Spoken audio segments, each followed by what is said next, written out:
Alright guys, today we're talking about nets and surface area, so we're going to dive right in with our vocabulary. A net is a two-dimensional drawing.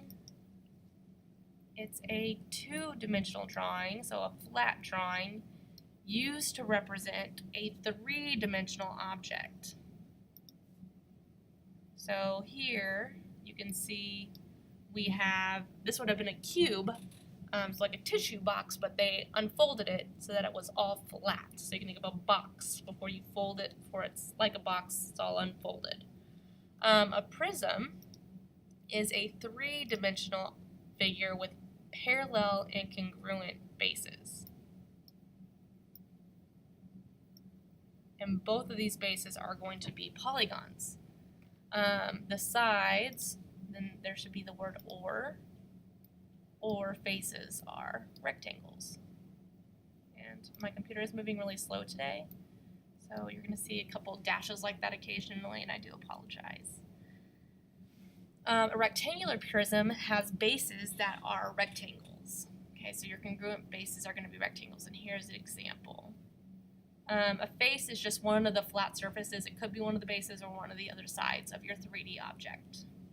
Okay, I'm going to go ahead and clear my annotations. If at any point in this video you think I'm going too fast, you're more than welcome to rewind, pause, and rewatch as many times as you need.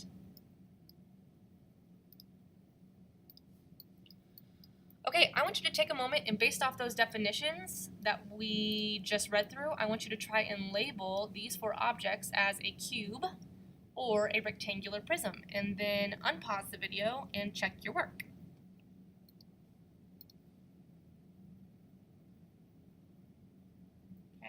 This first brick here is going to be my rectangular prism because not all sides are the same, but I do have my rectangles. Okay. The next drawing is a cube because all sides are congruent, and that part about all sides being congruent is going to be very important in our next example.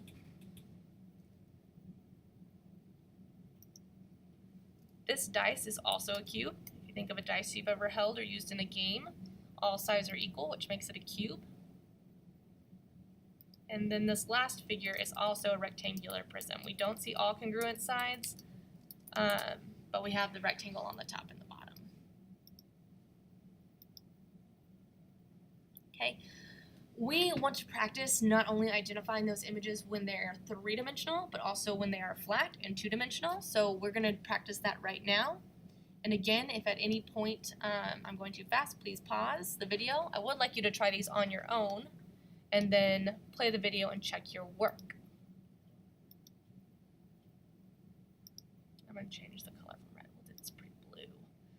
Okay, this here is a cube. Okay, and you might see these extra little flaps here. That's just because sometimes when we are folding up a net, we'll have these extra tabs at the end of our faces, so that when we glue the figure together, there's more support. So that's all that is. So you just want to focus on the main shape, and you can even cross out the flaps if you need to. This is also going to be a cube. This would be the same. This is the same figure, just this one has the flaps and this one doesn't. And then lastly, we can see here that not all of these sides are the same length, which would mean that this is a rectangular prism. Okay, we're going to go ahead and look at an example of when we would use these nets and how we would use them to find surface area. So Mr. Elliott needs to paint a wooden box. To determine how much paint he needs to buy, he draws a net to represent the box in two dimensions. Okay, help Mr. Elliott find the area of each section in the net. All right, this is a cube. Okay, we know this because if we look at each side, we would see that each side length is 5. Okay, and we have a couple options. Area is just the total space inside of an object, so I could count each little square in this entire object and add all those squares together. Or we can use what we know about calculating for area to solve for each square, and then we can add it together. So I know that the length and the width of this square is 5. Okay, so I'm going to take 5 times 5, which gives me 25. And again, every single one of these has the same dimensions, which means if this is 25, this one is 25, this one is 25, this one is 25, this one is 25, and this one is 25. So I can tell Mr. Ellion that each section is 25 inches squared. And to find the total area, I have a couple of options. I can add all of those together 6 times, or just like it sounds, instead of adding it together 6 times, I can times it by 6. Whoa, that is a 5. I'm going to take 25 and I'm going to multiply it by 6, and that gives me 150 total square inches. And that's the total area.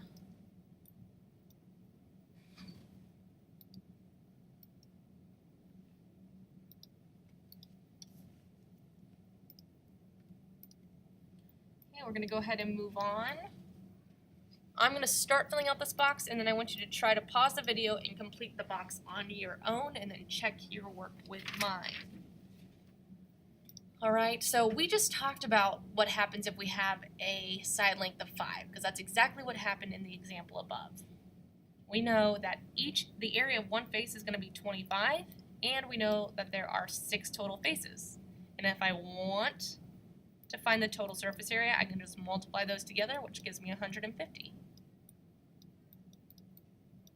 Okay, I want you to pause the video and try to fill in the rest of this table, unpause, and check your work.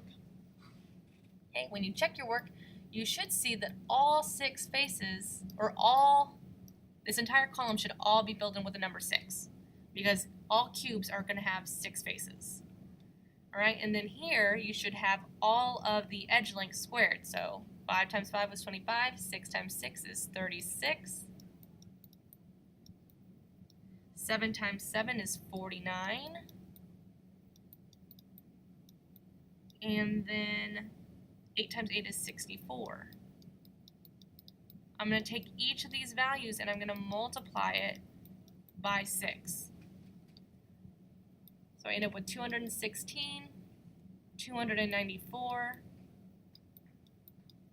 and 384.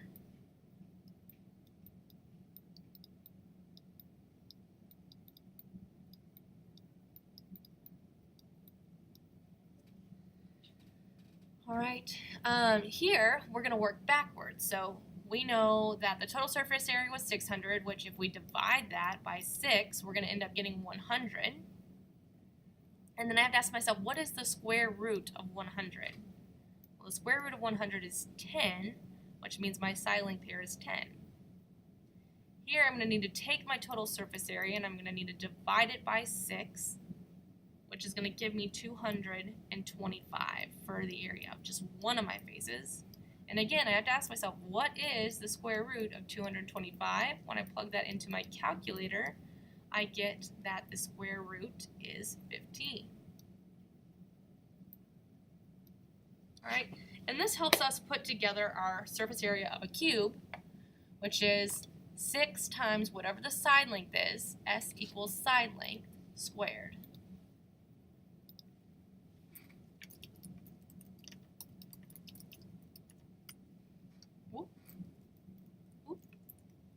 Okay. I want you to go ahead and go on to the next page in the module, and I want you to complete the quiz. Alright, and then check your work and watch the videos if you had any issues.